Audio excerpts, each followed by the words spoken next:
Welcome to the Elevate the Edge podcast. I'm Maribel Lopez of Lopez Research, and I'm joined with my co-host Joe Peterson of Clarify 360. If this is your first time listening to the podcast, welcome. Elevate the Edge is published bi-weekly. The podcast focuses on helping companies understand what edge computing is, how the market will evolve, and what you need to know to build successful edge computing strategies. Show notes and subscription links can be found at elevatetheedge.com/episodes. We hope you'll enjoy the show.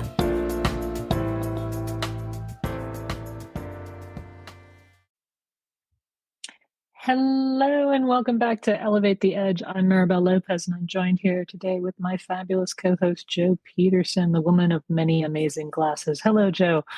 Hello, Miss Maribel. Great to be here as always. And today we're joined by another great leader in technology, Patricia Schouker. She is the Vice President, Alliances and Strategic Partners at PolySwarm. Patricia, welcome to the program. Thank you. Hi, Maribel. Hi, Joe. It's a pleasure to be here. So Patricia is working in the cyber and energy security space. She has extensive experience with Fortune 500 and public sector environments. Her role at PolySwarm is to integrate and develop malware intelligence-driven practices and policies for energy companies on local and global scales. Boy, we are all excited and could use that type of service. Prior to her role, she worked at the European Commission in Brussels as a policy officer for the DG Energy, where she contributed to energy analysis and intelligence pertaining to U.S. EU energy relations, including future challenges. And lots going on here. So excited to have you at the program. And I'm just going to jump right in, Patricia. So energy and utility CISOs and risk leaders are seeing a shift in compliance standards from voluntary to mandatory monitoring, both reactive and proactive. We've seen many different breaches and threats that have happened over the course of the past several years. So it's all very near and dear to our hearts on the things that are going on. But where are compliance and cyber policies headed in this sector? Oh, absolutely. And that's a great question to start our conversation here. And you mentioned breaches. And, I want to stress that security breaches are everyone's responsibility today. It's not just a technology problem, but also a mindset problem. And utilities must adapt to the pace of change in the digital threat landscape so as to prevent exposure to a higher volume, large scale, and more sophisticated attack. So at the same time, you have the challenge from regulators to keep the regulation current. Certainly, regulations are extremely important to establish a common baseline of cybersecurity practices for essential services. But companies often need such regulation to justify investment, right, for the implementation of cybersecurity controls. But the challenge lies in moving beyond regulatory compliance to an approach focused on cybersecurity risk as a whole. And I think it's the timeliness of our podcast today is perfect because the new cybersecurity strategy is about to come out from the White House, and that will be a very, very interesting one. Unfortunately, I didn't get my hands on prior. It's like the novel that you really want to read ahead of its publication. But all I can say is I'm expecting kind of a re-architecture of our digital ecosystem and higher emphasis on how do we create future resilience. So I think they would almost parallel this climate strategy that we're seeing of 2030, 2040, 2050, but in a sense where we shift the burden from smaller companies to big companies. And what do I mean by that? And I want to offer for your audience some perspective, given my experience on the European side, how the EU perspective versus the U.S. perspective. So if you look at NERC, how they plan on the strategy, the standards, the requirement imposed on power utilities in North America are the most mature, but they still suffer from a level of details and rigidity that does not always incentivize utilities to go beyond compliance with their cybersecurity programs to stay ahead of evolving threats and technological innovation. Fines are regular audits are mandated by requirement, and it makes all that adaptation that you mentioned, Maribel, extremely complicated. But then on the EU side, which is very interesting as well, and completely opposite to what the US is doing, regulators in Germany or the Czech Republic, Spain, Italy, and France have primarily advocated but not required those standards to be applied to critical infrastructure, essential services providers. So it really limits, these utilities to have the ability to select which provision of the standards to implement. So I think that remains, a major challenge on that end. But also you have the whole notion of also supply chain, because you mentioned breaches, and I know how much supply chain has been extremely a big conversation lately. And I think more cybersecurity standards reference to supply chain security, interdependencies within the electricity market are really different and dependent on system operators that may not be able to dictate the behavior of others by contracts, for instance. But also you have this whole notion of cyber resilience. And it's also extremely difficult to define what resilience means in a way that is measurable. So I'm extremely curious to see where that cybersecurity strategy will come about. Well, it's interesting.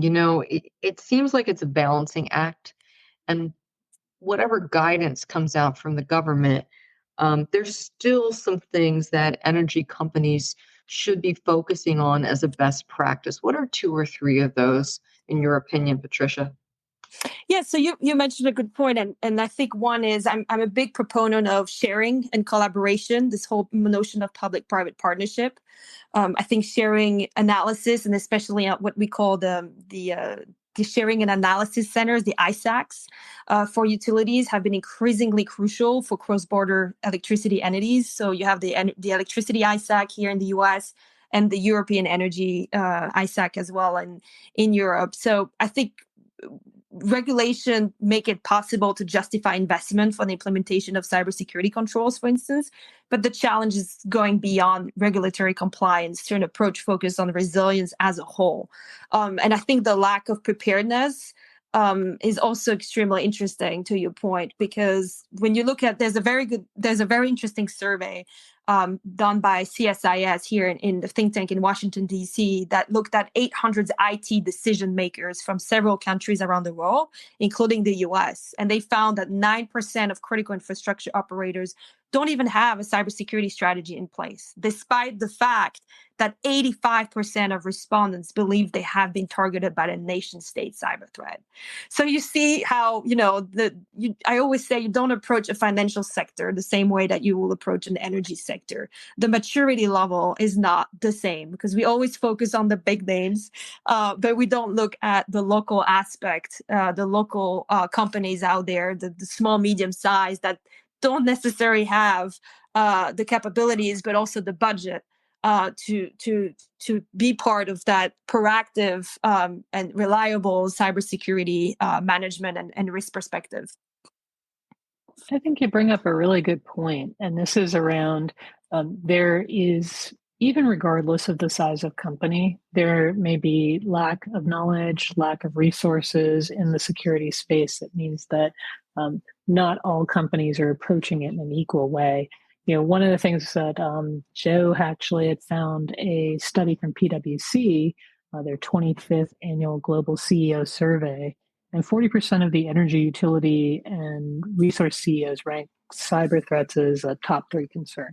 And Lopez Research has done a bunch of research on this as well for what are the top IT concerns. And, across different industries, usually security is one of the top 3. So that makes a lot of sense. But given all that, how are we seeing the scope of what the CISO, how do we see that scope that the CISO is working with expanding in terms of how to deal with protecting assets and in this new landscape? No, absolutely. And the C-suite conversation and CISO conversation is extremely important. And we always, we've all experienced the typical answer of, oh, it's your CISO's priority is not my IT priority, right? So we tend to see that a lot. But in the cybersecurity industry, the more things change, the more they stay the same. We pride ourselves so much on innovation. However, I think this seems like a fitting description for our current cycle of innovation, where new tools, solutions, approach come to market with some new acronyms. We keep searching, CISOs keep searching for that silver bullet, but there really is no silver bullet in security. Maybe because we're looking at the challenge of security through the lens of a tool or solution versus the broader picture of getting the pieces to work together in a single architecture. But we need to remember that bad guys look at the entire playing field. Defenders need to as well. And I think this is extremely important. But also that also brings the point of the culture inside a company and the whole notion of cyber hygiene. Poor authentication makes up a substantially bigger percentage of attacks. And there's a very good report by Verizon from 2021, and they published those reports on a yearly basis on data breach investigation. And they found that human activity accounts for 85% of data breach. So social engineering techniques like phishing are used in 50% of ransomware attack. But the foundational aspect of any cybersecurity strategy must be security awareness training as a mean for the entire business behind the security cause, especially as IT, OT environment are converging even more, meaning sometimes more employees that are facing the IT environment, they can be also pipeline conduits to OT attacks. So we tend to really forget that part. And I think the increased discussion of cybersecurity in the C-suite, the increased awareness of the importance of cybersecurity and the inclusion of cybersecurity in IT enterprise is a positive step forward.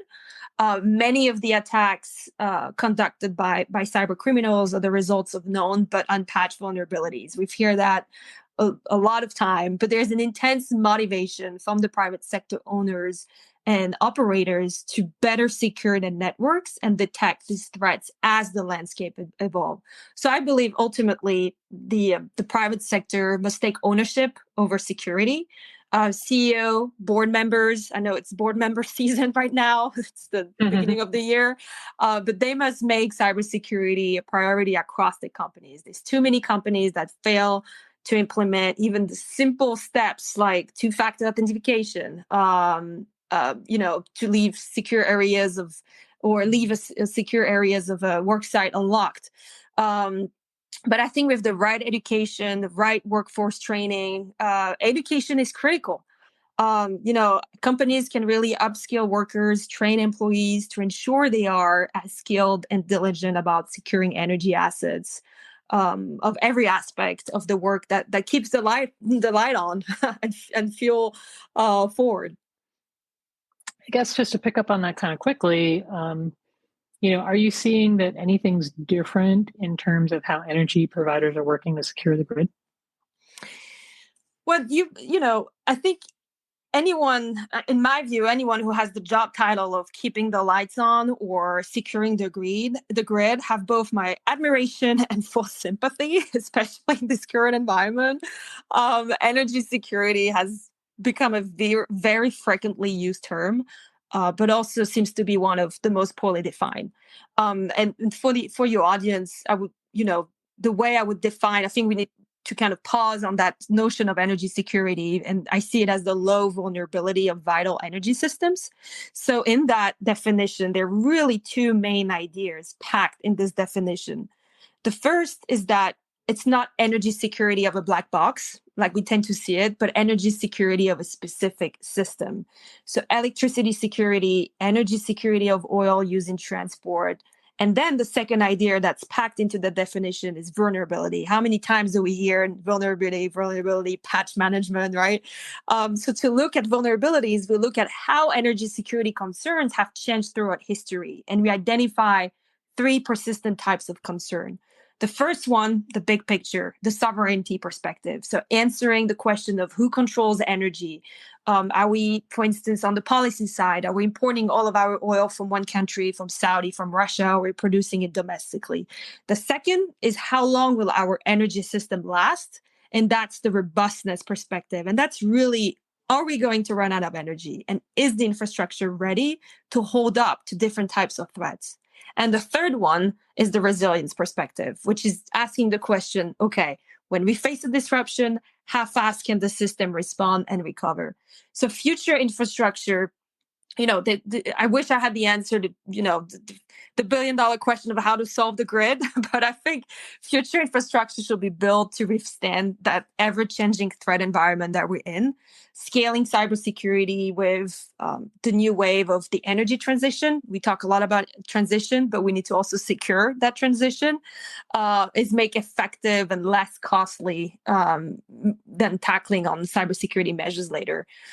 So in the same way, we build physical security measures today, like, for instance, for your house, you have perimeter fencing, you have cameras, you have access codes.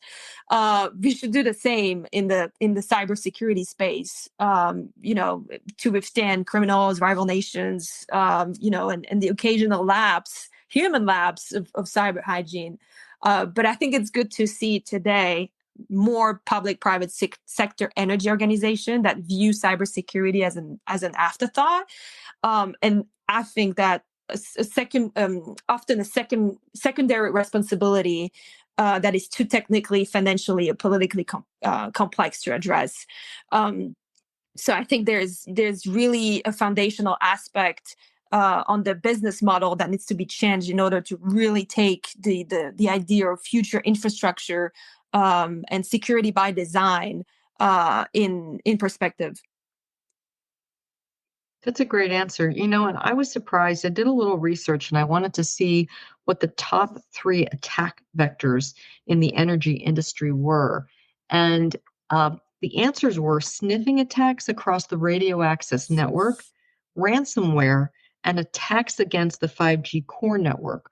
Are those surprising vectors to you? What would you add? That's a very good point that you're making, Joe, because I think we speak a lot about the IoT and how is that supposed to transform the energy grid and support the modernization effort. I think what we're seeing on the consumer side, for instance, we see spear phishing that account to about 38% of the initial access vector in the OT related industries. So you have the use of attachment, the use of links. But I think, like I mentioned before, the new grid tech will have this whole security by design approach to guard against potential cyber incident. But I think to kind of expand more on your point,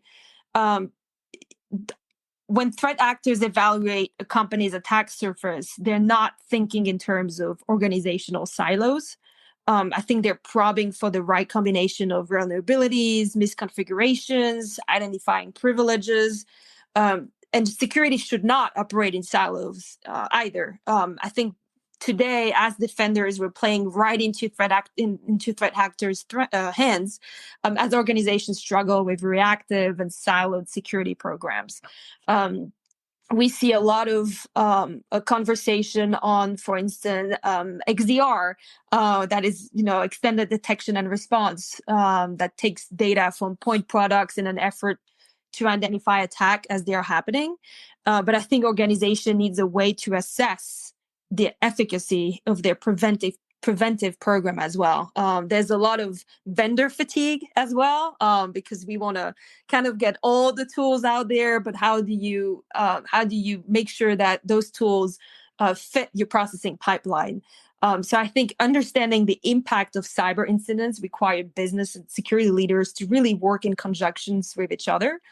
Security needs to understand the larger mission of the organization, safeguard the tools, the assets, enable the staff to complete this whole mission critical, business critical activity that we mentioned before, but also make sure that you you safeguard the data as much as possible. So I think that organization can really anticipate cyber attacks and communicate those risks for decision support, will be the best position to defend against emerging threats. So I think we need to examine cyber risk based on operational units, departmental units, which will really allow for collaboration among different areas. It will save time, improve investment decisions, support, and drive improvement over time. So really reducing the risk in the organization, and prevent future attacks.